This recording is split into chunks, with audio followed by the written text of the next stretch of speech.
Have you ever heard of the Beast of Gevaudan? Imagine a mysterious creature prowling the countryside of rural France, striking fear into the hearts of the people.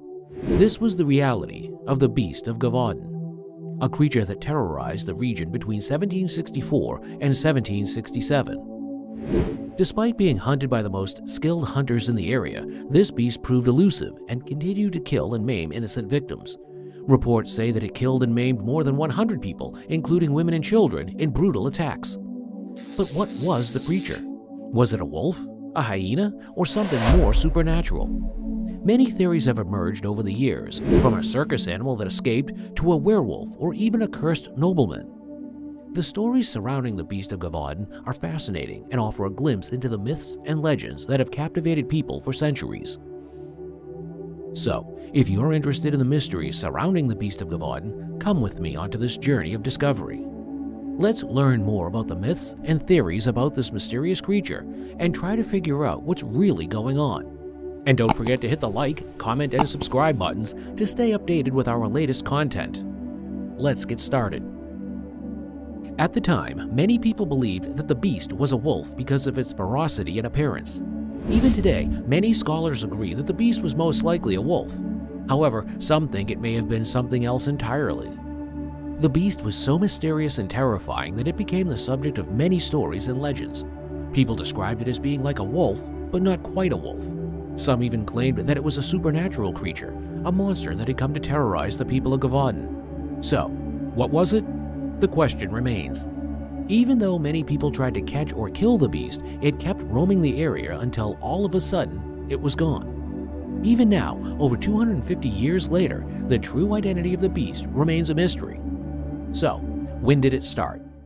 It all began on June 30th, 1764, when a 14-year-old girl named Jean Bolette was taking care of her flock of sheep. Suddenly, a beast attacked her and killed her. But this was not the first time the creature had attacked someone. A few months earlier, a young woman who was tending cattle was also attacked, but luckily she was able to escape with the help of the herd. The beast attacked more and more people as the days went by. The attacks continued throughout the summer and into the fall. It was so ferocious that it even attacked lone adult men. The press was full of reports about encounters with the beast. People were terrified and didn't know what to do.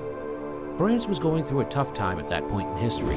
They had lost battles to Prussia and the British, and their king, Louis XV, had lost overseas colonies. The beast was something that people could rally around, something they could fight against. The villagers were desperate to find a way to stop the creature. Some people even thought that more than one beast was attacking them, because there were just so many attacks happening. But some brave people didn't want to sit around and wait for the beast to strike again. They decided to take action and go after the creature. They even offered rewards for anyone who could capture or kill the beast. The beast was spotted near Château de la Baume on October 8, 1764. It was stalking a herdsman, ready to pounce. A group of hunters went after the animal, following it into the woods. They chased the creature until it was out in the open. The hunters aimed and fired their muskets at the beast. It fell, but to their surprise, the creature got back up and ran away. Even though they didn't capture or kill the beast, the townsfolk were relieved that they were one step closer to ending the terror. On January 12, 1765, a brave boy named Jacques Portefaix was playing with his friends, and then the beast attacked them. But instead of running away, Jacques decided to fight back. He grabbed a stick and led his friends in a counterattack against the beast. They hit the beast with their sticks until it ran away. King Louis XV heard about the children's bravery and was very impressed. He decided to reward them for their courage. Even Jacques Portefaix received a special gift of education that the king paid for.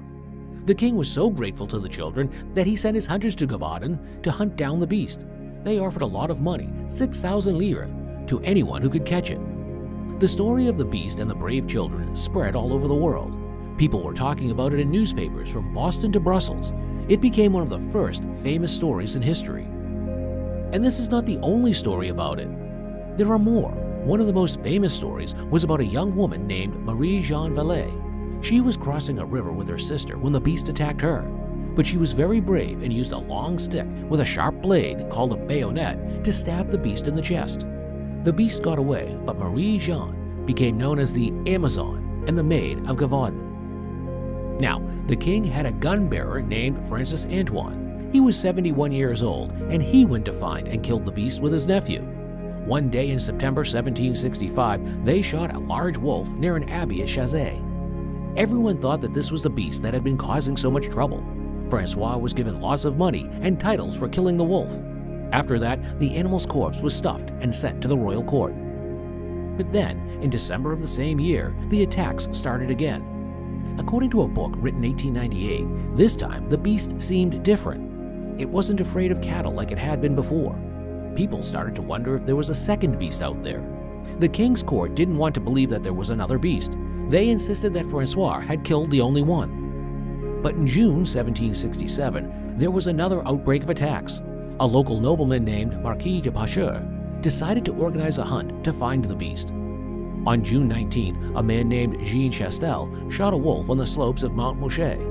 When they looked inside the wolf, they found human remains. The animal also had the characteristics that weren't typical of a wolf.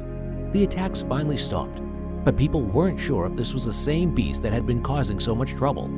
There were still doubts that it was just a wolf, and that was normal, as no one had seen the beast perfectly. Let us now discuss the beast's description and behavior. People who saw it said it wasn't like a regular wolf. In fact, it was as big as a calf, or sometimes even as big as a horse. Its fur was reddish-gray, and it had a strong panther-like tail. Its head and legs had short hair and looked like those of a deer. The beast had a black stripe on its back and talons on its feet. Many people made drawings of the beast during that time, and most of them showed it with wolf-like features, but no one could describe it perfectly and surely. The beast was a sneaky hunter. It would hide and wait for its prey to come close before attacking it by grabbing it by the throat. The beast often left wounds on his victims' heads and limbs, and it was said to have decapitated 16 people. People were scared of the beast and tried to avoid going out in the evenings or mornings when it was known to be prowling around. Despite many attempts to catch it, the beast remained a mystery for a long time. Historians, scientists, pseudoscientists, and conspiracy theorists all had different ideas about what kind of animal the beast could be. Some thought it was a wolf from Eurasia, while others believed that it was a striped hyena, a lion, or even a prehistoric predator.